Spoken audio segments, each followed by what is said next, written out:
Pagodinho é bom, né? Eu gosto de pagode. Ele falou que ia dançar pagode, até hoje não dançou. Um dia eu danço certinho, eu faço 1 minuto de pagode só. Combinado aqui, ó, ao vivo.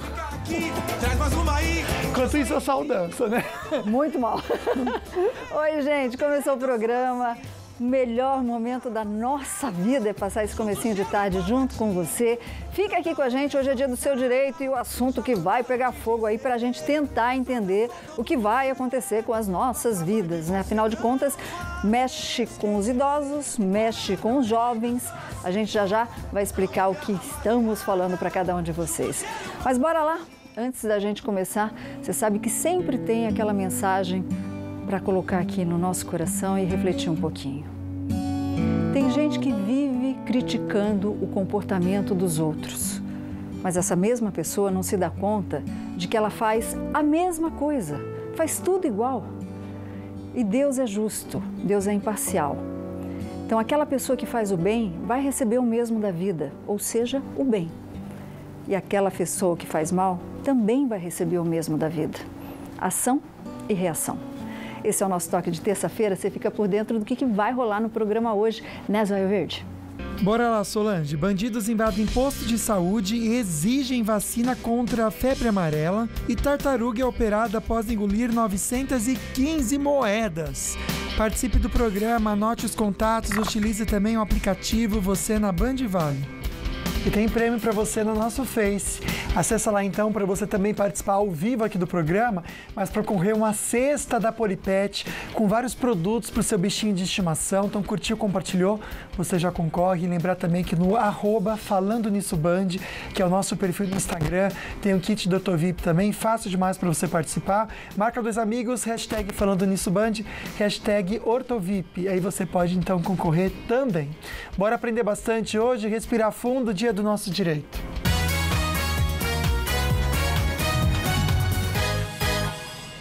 A gente comentou com você no início desse ano de 2017 que a gente vai bater nessa tecla até tentar entender o que vai acontecer com as nossas vidas. Eu estou falando da alteração nas regras da aposentadoria, Luquinha. Solange, eu pensei que pedágio fosse uma coisa que a gente pagava na estrada, já é ruim de pagar. Mas o que agora tem a ver pedágio com a aposentadoria, gente? A gente vai ver, vai aprender com ele. Se você tem dúvidas, como é que vai ficar a sua situação? Você está muito perto de se aposentar, será que vão mexer com o seu direito? Você ainda não tem idade, mas tem um tempo de contribuição, pode se aposentar. É legal pedir antes dessas mudanças que estão sendo anunciadas aí. Ele veio de fora, de São Paulo, está aqui com a gente, o advogado João Badari. Doutor João, muito obrigada por estar aqui. Ei, doutor, São chega Paulo ou junto. Minas? Divisa, Joanópolis. Tá ali no meio. Obrigado, Som. Doutor, que bom ter Prazer aqui. enorme. Obrigada. Fique à vontade, por favor. Um beijo para a nossa querida doutora Rosângela Vasconcelos. Aliás, que vai doutor fazer uns Eduardo. pratos veganos pra gente, tá prometido, viu? Ela prometeu? Prometeu, por isso que eu também era pra entrar no estúdio aqui, eu tava conversando com ela sobre Tá feito, Rô, tá feito. Doutora Rosângela, que gentilmente trouxe o doutor João aqui para nos orientar sobre a aposentadoria. Você pode ligar, pode participar, tanto aqui, ó, a gente já está no live do Facebook, quanto por telefone ou no WhatsApp. Vamos lá, vamos começar tentando entender. A gente vai mostrar daqui a pouco uma matéria que o Temer quer isso resolvido até julho. E ele disse que não abre mão. E eu pergunto para o senhor, doutor João, a última palavra é do presidente? Não, depende da aprovação, tanto da Câmara quanto do Senado. Uhum. Eles podem vetar a proposta de emenda do Temer e colocar algumas restrições, que é o que a gente está vendo. A gente conversou agora há pouco que tem uma emenda que foi feita por eles, pela Câmara dos Deputados, para algumas modificações. Uma delas é diminuir a idade de 65. É o que a gente vai mostrar daqui a pouquinho para o pessoal de casa. Luquinha. Aliás, tem até, acho que estão forçando um pouco a barra com isso, né, Sol? A gente vai ver isso daqui a pouco mesmo. Mandar um beijo pro pessoal de Natividade da Serra, que hoje está aqui em peso com a gente, o Rui, Gustavo, Wagner. Obrigado também pelo carinho aí, Carol, Rafael, por toda a ajuda aí que vocês também dão pra gente fazendo as perguntas, né? Comentem sobre pedágio em relação à aposentadoria, e eu quero que o doutor explique por que eu falei esse negócio de pedágio. O que é pedágio? Quem que vai ter que pagar pedágio para se aposentar, né? Bom, Deus do céu. o pedágio funciona da seguinte forma. Homem com mais de 50 anos e mulher com mais de 45 anos e professores, eles vão ter que cumprir 50% do tempo que faltava para se aposentar.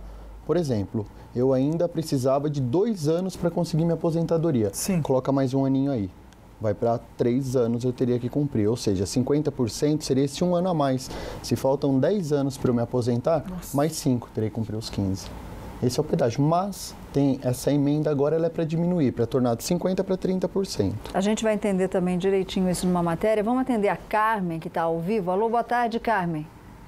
Boa tarde. Obrigada, minha linda, por estar aqui com a gente. Você não sabe o quanto isso faz bem para cada um de nós, viu? Muito obrigada. De nada. Diga lá, meu amor. Eu gostaria de saber, eu já paguei o INSS 17 anos. Eu estou com 56 anos. Eu caio nessa nova lei? Você pagou quanto tempo, desculpa? Eu vou aposentar só por idade. Tá, você pagou 17 ou 7? 17. 17 anos. Tá com Carmen, 56. 56? Então essa nova regra não vai se aplicar para você. Por quê? Por ter mais de 45 anos. Você teria que cumprir um tempinho como pedágio aí, esse pedágio dos 50%. Mulher se aposenta com 30 anos, então para você faltariam 13.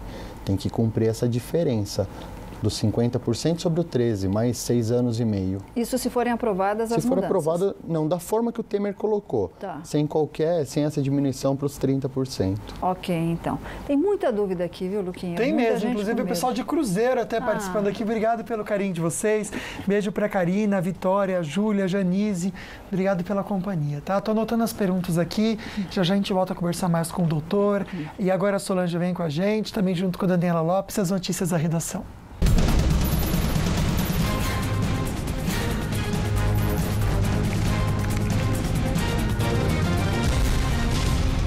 Um executivo da Odebrecht confirmou ao juiz Sérgio Moro que o apelido italiano que aparece nas listas de propina da empresa refere-se ao ex-ministro Antônio Palocci. Nós vamos saber todos os detalhes com a nossa linda repórter, a Daniela Lopes, ao vivo da redação do Falando Nisso. Boa tarde, Dani. Muito boa tarde, Solange, Lucas e amigos do Falando Nisso. Pois é, Antônio Palocci, que foi ministro da Fazenda no governo de Lula e ministro da Casa Civil no governo de Dilma Rousseff, é acusado de ter recebido 128 milhões de reais. Vamos acompanhar. O depoimento foi no processo que envolve o ex-ministro Palocci, Marcelo Odebrecht e mais 13 pessoas. Palocci é acusado de ter recebido 128 milhões de reais de propinas da empreiteira. Parte do dinheiro teria sido entregue ao Partido dos Trabalhadores. Ao depor como testemunha de defesa de Marcelo Odebrecht, o executivo Fernando Sampaio Barbosa disse que ficou sabendo que Antônio Palocci era o italiano das listas de propina por meio de outro dirigente da empreiteira, Márcio Faria. A gente sabia que o italiano era o Palocci. A gente sabia quem? Eu sabia. Eu tinha sido informado pelo Márcio Faria. E por que chamava ele de italiano? Não chamava pelo nome? Não sei. Italiano, quando se faz referência, então, nessas e-mails da Odebrecht, é Antônio Palocci. Eu tinha esse conhecimento. Ministro da Fazenda de Lula e da Casa Civil no governo Dilma, Antônio Palocci nega as acusações. Nesta terça-feira, o juiz Sérgio Moro deve ouvir 5 testemunhas de defesa em um dos processos que envolvem o ex-presidente Lula na Lava Jato. Entre elas estão o líder do governo no Congresso, Romero Jucá, e o ex-ministro Aldo Rebelo. Eles devem ser ouvidos por videoconferência de Brasília. Nesta ação, Lula é acusado de se beneficiar de 3 milhões e 700 mil reais da OAS. Pois é, e para variar, sempre Lula dizendo e negando tudo. Ô Dani, a Polícia Federal prendeu 2 médicos acusados de cobrar por cesarianas, só que realizadas pelo SUS, ou seja, os partos que deveriam ser de graça estavam sendo cobrados. Isso mesmo, viu, Solange? As mulheres que não aceitavam pagar esse valor pedido pelos médicos eram obrigadas a esperar pelo parto natural e mesmo quando a cesariana era o parto mais indicado, viu? E sabe o que aconteceu? Essa demora provocou sequelas em alguns bebês e até a morte de um deles. Este vídeo é uma das provas contra médicos que cobravam de R$ 400 a R$ 1.800 de pacientes por cesarianas feitas pelo Sistema Único de Saúde. Aqui o obstetra acerta o valor com a paciente.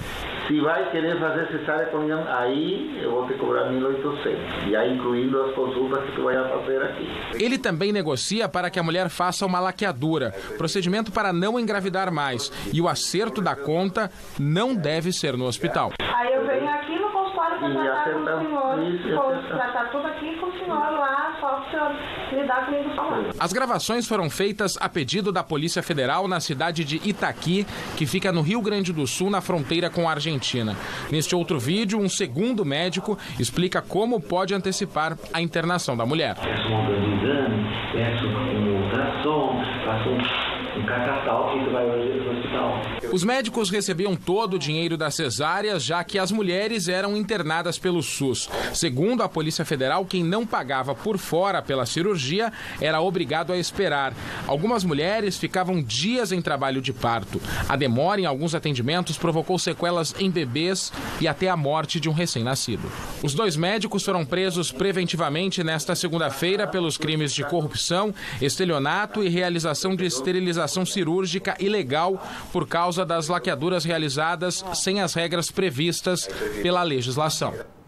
Pois é, e além dos obstetras, viu, Luquinha, presos, foram indiciados também um médico anestesista e uma secretária. O esquema de corrupção pelo SUS durou aí pelo menos 13 anos e, segundo a Polícia Federal, os médicos devem ter faturado nesse esquema, Lu, R$1.600.000.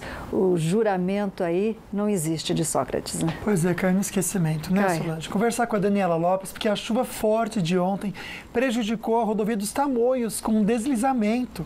Como é que está neste momento agora a serra, Dani?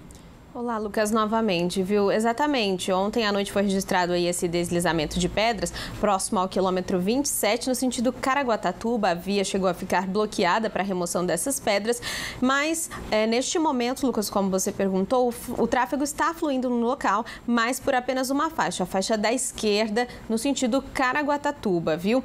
Essa ali é perto do quilômetro 27, próximo ao trecho de Jambeiro, viu, Lucas? Daí no sentido Caraguatatuba, então, o tráfego fluindo apenas pela faixa da esquerda, a faixa da direita agora e o acostamento estão interditados por conta aí desse deslizamento de pedras. Já no sentido São José dos Campos, o trânsito flui normalmente, não temos problema neste momento, viu, Lucas? Vale lembrar também que ainda aí na Tamoios, o sistema de iluminação no trecho de serra está com problemas ainda, continua com problemas em decorrência de um acidente entre veículos que danificou os cabos. Lembra daquele acidente que a gente comentou na sexta-feira?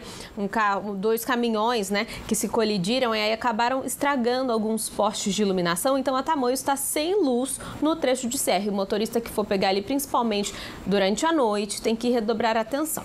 Agora, Lucas, na rodovia Presidente Dutra a gente não tem nenhum problema. O tráfego está fluindo normalmente, não temos ponto de ocorrência ou de acidente, segundo a CCR Nova Dutra, nem aqui no trecho do Vale e nem na chegada a São Paulo. Tudo tranquilo por lá, Lucas. Obrigado, Dani. Conversar sobre o tempo. Aliás, uma chuva forte caiu ontem e a previsão é para que hoje isso aconteça também e a gente confirma agora aqui na previsão. A máxima em Santo Antônio do Pinhal é de 22 graus, chuva forte com trovão, o mesmo aqui no Vale, na cidade de São José dos Campos, Aparecida e Cruzeiro, máximo de 31, 29 e 28 graus. Descendo a serra, a máxima chega a 30 graus, tanto em Ubatuba quanto São Sebastião, o tempo fechado sem o sol aparecer no litoral. Em Taubaté, máxima hoje de 28 graus. Previsão de chuva forte hoje para Taubaté. Essa chuva amanhã já diminui bem pela previsão. E para o final de semana, Solange, a previsão é que não tenha chuva. Pequena possibilidade no sábado, mas bem pequena mesmo, com a máxima de 29 graus. E uma tartaruga teve que ser operada, gente, porque ela engoliu tanta moeda. Tadinha. Mas tanta moeda. E a gente conta o porquê disso no próximo bloco. Não sai daí. Tadinha. Quase morri do coração.